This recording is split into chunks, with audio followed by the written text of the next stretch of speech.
So sue me for dangerous driving.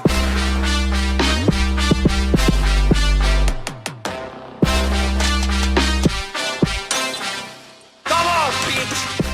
Yo les gars, vous allez bien ou quoi? On se retrouve pour une toute nouvelle vidéo aujourd'hui en live sur GTA Online. On est encore une fois de plus, toujours le mardi 21 août 2018. On a donc des nouveautés présentes aujourd'hui cette semaine sur GTA Online. On est parti ensemble pour les découvrir.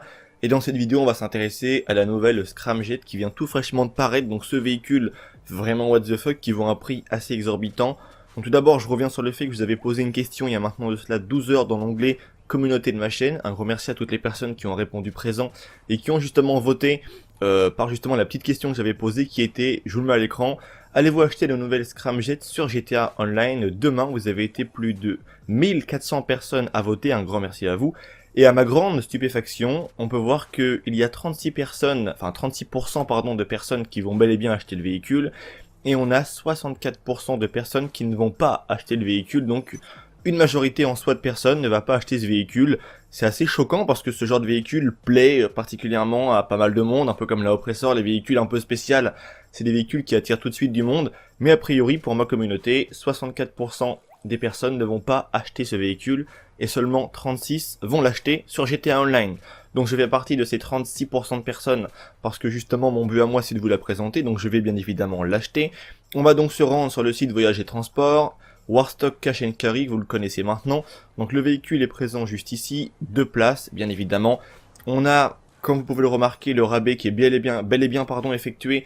Le véhicule revient seulement, entre guillemets, à 3 480 000 $ à la place de quasiment près de 4 millions 7, si je ne dis pas de bêtises. Donc pour ce faire, comment avoir le rabais? Je vous invite à regarder ma vidéo que j'ai fait précédemment en lien avec le nouveau mode convoi explosif. J'explique justement comment avoir le rabais de plus d'1 million de $. Alors on va acheter le véhicule, on va le mettre dans le 4e sous-sol, j'imagine, ouais, de la boîte de nuit.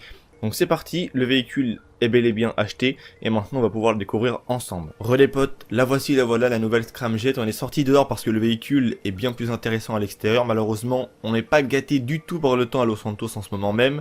Il pleut, il fait vraiment un temps de merde si je puis dire, donc on va s'intéresser maintenant au véhicule. Malheureusement, après quelques recherches et après quelques vérifications, on ne peut pas modifier ce véhicule-là dans un simple Los Santos Custom, comme c'est le cas pour de nombreux véhicules. Il faut obligatoirement avoir un centre d'opération mobile ou un Avenger, que sais-je, avoir justement l'option qui permet de modifier les véhicules dans la remorque du camion en question. Donc ça coûte extrêmement cher et j'ai pas vraiment envie de dépenser autant pour quelque chose qui est paru il y a pas mal de temps entre guillemets maintenant sur GTA Online, surtout que j'imagine que les modifications du véhicule doivent être que les jantes, le blindage, peut-être la couleur, quelque chose comme ça, mais j'imagine que ça doit pas être quelque chose d'énorme où on peut rajouter des missiles sur le capot ou que sais-je, des trucs de ouf. Je pense que ça doit être vraiment très très basique. Alors on va se contenter juste du véhicule comme il est de base et que l'on l'achète sur le site Warstock.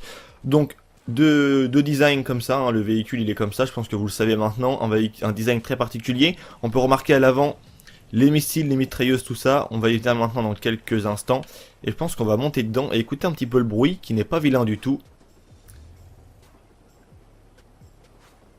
Voilà, petit bruit vraiment qui ronronne un peu. L'intérieur il est comme ça, très très basique, avec des baquets incrustés dans la carrosserie du véhicule. Ensuite maintenant on va découvrir le nouveau jump qui est présent, qui ressemble énormément à un véhicule qui est par exemple la Ruiner 2000. Donc si on appuie sur la touche L de notre manette, on va voir qu'on va pouvoir effectuer un saut comme ça par les coussins d'air qui sont en dessous. Donc c'est très intéressant. On a aussi également un super boost que je vais activer maintenant. Donc je vais prendre un petit peu voilà de l'espace devant moi parce qu'il faut mieux avoir de l'espace. Donc ça permet vraiment de gagner une vitesse mais très considérable. Et j'ai l'impression aussi que le boost est peut-être plus long que les autres véhicules comme la Ruiner ou alors la Rocket Voltic, je sais pas du tout, mais j'ai l'impression, regardez, qu'on va vraiment super vite et assez longtemps quand même, je sais pas. En tout cas c'est un truc qui est vachement intéressant et je pense que c'est un véhicule qui peut être plutôt cool pour les réapprovisionnements ou des choses comme ça. Alors bien évidemment si j'appuie sur le bouton pour sauter et qu'en même temps je fais ça, bah regardez, je m'envole considérablement dans la map de Los Santos. Et c'est vraiment surtout ça qui est très très kiffant en fait à faire avec ce véhicule.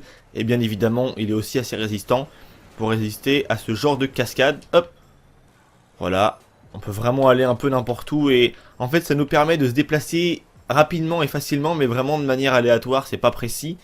C'est la seule chose voilà qui n'est pas très intéressante pour le coup.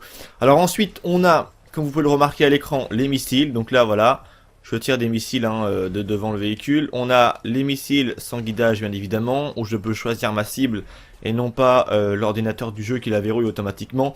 Et ensuite voilà, il va falloir que je reparcours toutes mes armes que j'ai de points. Mais on a également aussi, voilà, je viens de le passer encore une fois, excusez-moi, on a les mitrailleuses classiques, voilà, avec des munitions normales, qui nous permettent justement de mitrailler les ennemis. C'est plutôt pas mal, on va dire, d'avoir un peu aussi des mitrailleuses, comme ça tu peux vraiment interchanger entre des mitrailleuses et après une roquette, ça peut être vraiment intéressant, parce qu'à certains moments, en fait, c'est vraiment très chaud d'avoir les ennemis avec des roquettes. Quand le jeu ne lock pas automatiquement les ennemis, c'est assez compliqué, entre guillemets. Donc là voilà, c'est un véhicule qui est plutôt sympa. Après à savoir si ça vaut ce prix là, d'après le sondage que j'ai fait pour mes abonnés, ça ne vaut pas le coup. Bon, moi je pense que voilà, c'est pas vilain et je suis plus content d'avoir acheté ce véhicule là parce que j'ai peut-être un petit peu m'amusé avec, contrairement au drone où il valait 800 000 $ et selon moi j'en voyais pas vraiment l'utilité. Après c'est à vous de me dire ce que vous en pensez. En tout cas j'espère les potos que cette vidéo vous aura plu. C'était Vince, prenez soin de vous parce que comme vous le savez tous c'est vraiment ça le plus important et amusez-vous bien surtout avec ce nouveau véhicule. Allez, peace les gens.